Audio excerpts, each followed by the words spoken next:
I arrived at my parents' house for the holidays, hoping to reconnect, only for my sibling to confront me with cold words. "You don't belong here. Get out." I stayed calm, revealed the gifts I'd brought, and watched their faces drain of color. My sibling pleaded for forgiveness, but I turned away and stopped paying their family's rent. That moment clarified something I'd long ignored. I was an outsider in my own family. It wasn't a loud, cinematic scene with raised voices or slammed doors. Instead, it was a slow, creeping realization that had built over years until it felt ordinary. I noticed how my siblings' jabs at me went unchallenged. How my parents recalled everyone's milestones but mine. How no one inquired about my life unless they wanted something. That had been my reality for too long. My name is Kevin, and for years, I'd been a secondary figure in my family's narrative. I never demanded much, just a bit of respect, perhaps an occasional acknowledgement. But even that seemed too much. When my younger sibling, Tyler, lost his job and pursued a risky venture, I didn't criticize or belittle him. I supported him financially, not once, not twice, but 3 times. The final loan was significant, $50,000. He framed it as his last shot. I refused. I had my reasons. That money mattered to me. It wasn't cruelty. It was me drawing a line. That's when everything changed. I didn't see it at first. Tyler didn't lash out directly. Instead, he got subtle, manipulative. He started sowing seeds of doubt bit by bit. He fed stories to our parents, to his spouse, to anyone who'd listen. I was clueless. I thought we were just growing distant, as siblings sometimes do. So when I planned a holiday surprise, it wasn't about proving a point. It was about rebuilding something. I told myself that if I made an effort, I might reclaim a place in the family. I spent heavily, around $5,000 to $6,000 on gifts. A coffee maker for my parents, a luxury purse Tyler's wife had mentioned months earlier. Tablets and a VR headset for their kids, even a watch for Tyler. Maybe it was naive, but I hoped they'd see my effort, that I still wanted to belong. I arrived at my parents' house at 6:40 p.m. on the holiday's eve. Snow fell softly, and the street glowed like a winter painting. I parked, paused in the car, glanced at the trunk filled with wrapped presents, and stepped out. I knocked. After a moment, my mother opened the door. Her expression wasn't warm, just startled, like she'd opened it to a stranger. No embrace, no festive greeting. She turned and walked inside. I followed. The house smelled of roasted meat and spiced candles. The fireplace glowed. Tyler stood by the counter, drink in hand, smirking. His spouse and kids sat on the sofa. Then Tyler broke the silence. "You're not welcome here, leave." I waited for someone to intervene. For someone to say, "Tyler, stop," or "What's wrong with you?" But no one did. Not my father, who kept his eyes on the TV. Not my mother, who'd slipped into the kitchen. Not even Tyler's spouse, who met my gaze and said nothing. So I turned, went to the car, opened the trunk, and grabbed the gift bags. In one trip, I carried them inside and set them down in the living room, not theatrically, just enough to make them notice. Tyler stepped closer, eyeing the brand names. He saw their worth. So did the others. His kids reached for the VR headset before he stopped them. His expression shifted. "Kev, hold on, I didn't mean—" I cut him off. "Rent's due January 8th, sort it out." I picked up the bags, turned, and left. No one followed, not even my mother. In that moment, I knew I was done playing the part they'd cast me in. I drove off in silence. No radio, no heater, just the sound of tires crunching snow and the gifts sliding in the backseat with each turn. I didn't cry. I didn't feel rage. What I felt was a hollow void. The kind that grows slowly until you can't recall what came before. I parked outside my apartment, shut off the engine, and sat there. It was dark, the kind of cold that cuts through your coat. My phone buzzed once. I ignored it. I knew it was Tyler. I didn't check. The next morning, the holiday itself, I woke up late. I brewed coffee, heated leftovers, and stared at the stack of gifts by the door. Expensive, thoughtful, perfectly wrapped, now unwanted. I considered donating them, but then thought of my own kids, my 2 boys, 10 and 13. Their mother had them for the holidays, and I'd planned modest gifts for January. Now they'd get everything. I video called them that morning, promising an early second celebration. Their faces glowed in a way I hadn't seen in months. I didn't mention Tyler or my parents. I just said we'd do something special the next weekend. I began repacking the gifts, rewriting the tags. By New Year's Eve, I'd nearly let it go.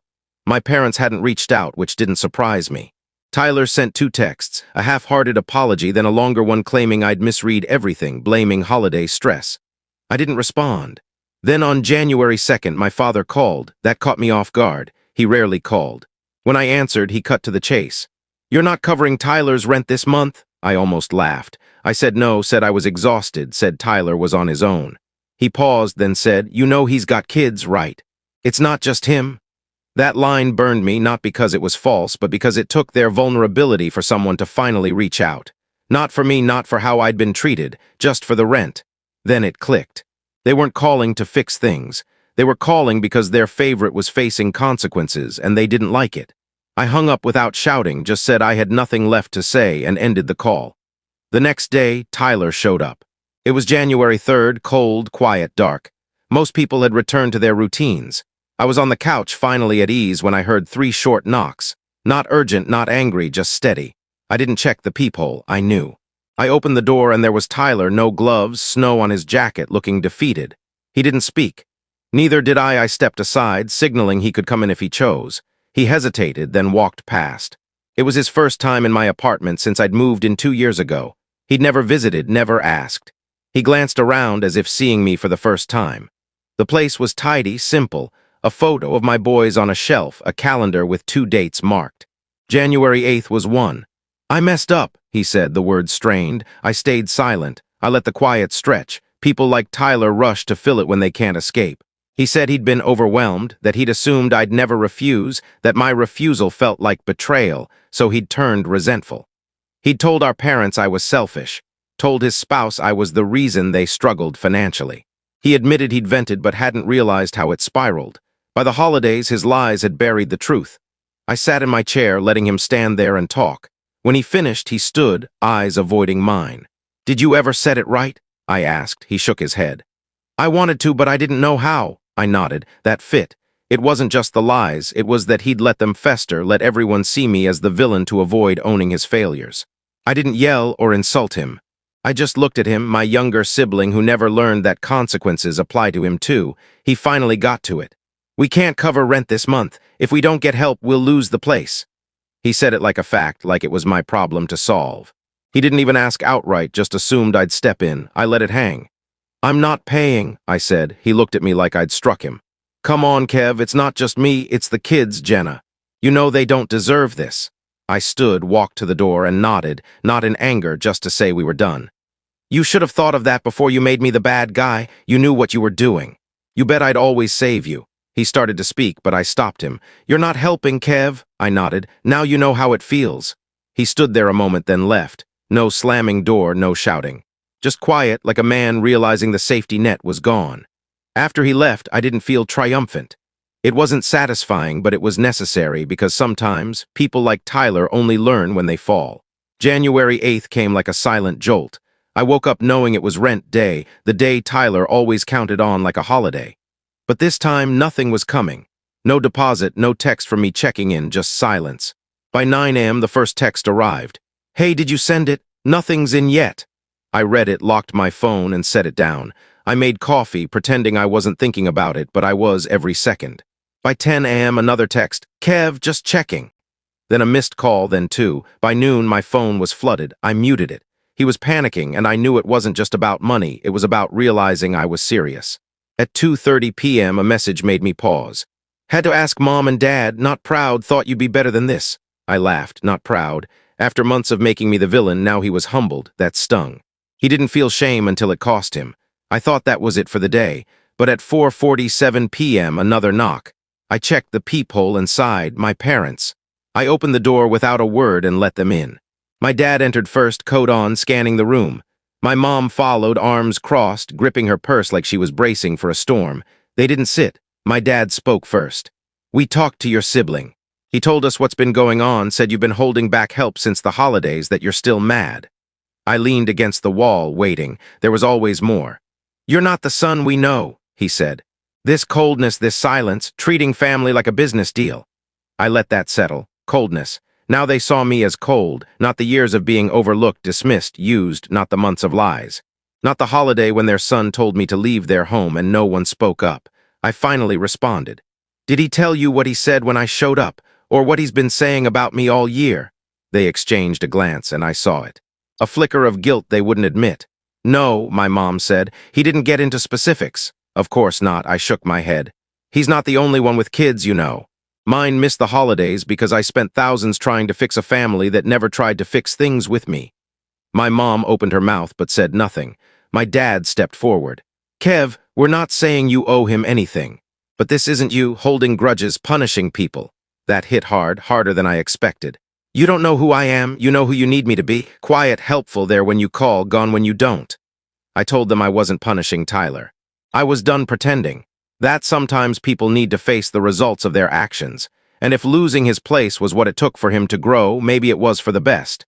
They stood there expecting me to relent. I didn't. My mom gave me that disappointed look, the one from when I brought home B's instead of A's as a kid. Then she said, "You used to be kinder." I replied, "You used to be fairer."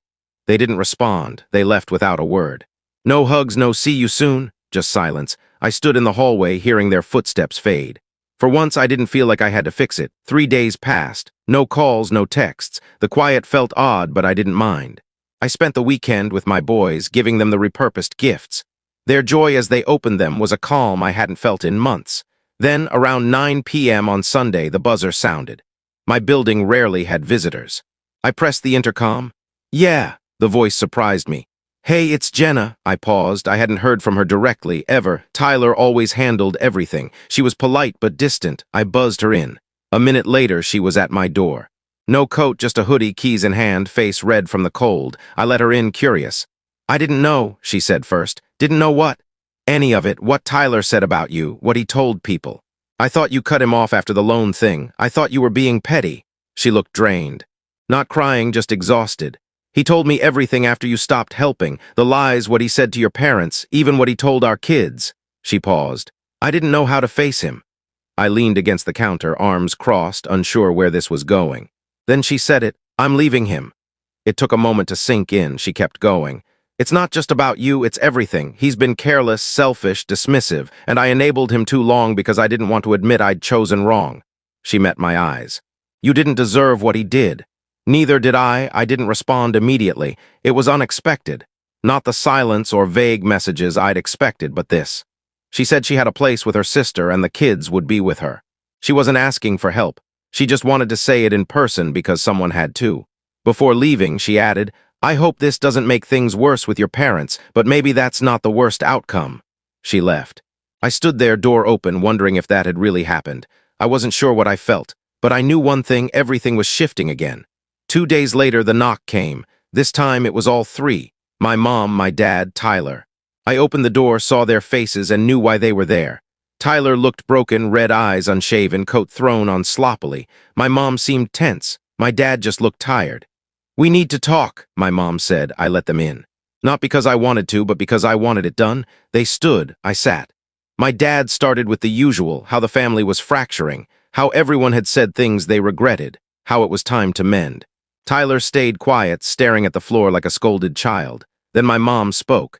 "You humiliated us, Kevin. Jenna came to us after she left him. She said you were part of why she walked away." I leaned forward. "She left because she saw him for what he is. The lies, the manipulation, the blame, you think I convinced her. I didn't need to, I just stayed out of her way." That's when Tyler finally spoke. "You've wanted this for years," I laughed. "What did I want, Tyler? Your marriage to collapse. My own parents to treat me like a stranger. The holidays to turn into a war zone." I stood, walked to the shelf, and pulled out a plain white envelope. "Here's something I wasn't going to show you." Tyler took it, opened it slowly, and frowned. It was a check, $50,000, dated 6 months ago, marked void in black ink. "I wrote that when I considered helping you, before I knew what you were saying behind my back, before you turned the family against me." My dad shifted uncomfortably. My mom looked like she wanted to speak, but couldn't. "You didn't just lie," I said. "You made me the bad guy in every conversation, and I still showed up with gifts, still tried to fix something I didn't break. You made your choice. Now I'm making mine." I looked at my parents. "You too let it happen. You believed him without asking me. You let him insult me, ignore me, guilt me, and did nothing. So here's the deal. No more favors, no more money. No more late-night texts because Tyler forgot a bill or lost another job. I'm not your fixer. I'm not your backup plan. I'm done. You want to talk? Call me when it's not about him. You want to visit? Bring respect. Otherwise, don't come." Tyler opened his mouth. I raised my hand. "Don't, just don't."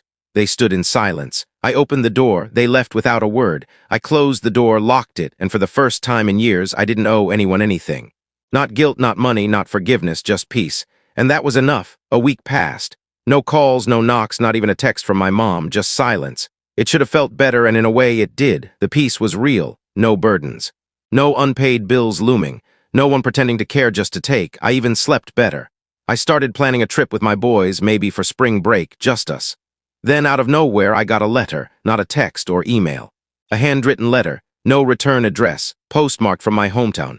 The handwriting was precise, deliberate. I nearly threw it out but opened it. It wasn't from Tyler or my parents. It was from my cousin Mark, someone I hadn't spoken to in years. We'd been close as kids but drifted apart.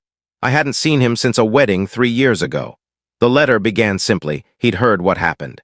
The story had spread further than I realized. Some version of Tyler's collapse, the family rift, Jenna leaving. But Mark's letter wasn't about pity or gossip. It was a warning. He said Tyler was planning something.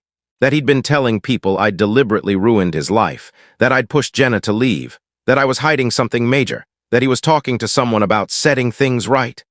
I didn't know what that meant. I still don't. But the last line lingered. If he's serious about what he said last night, you should be prepared. I don't think he's just talking anymore.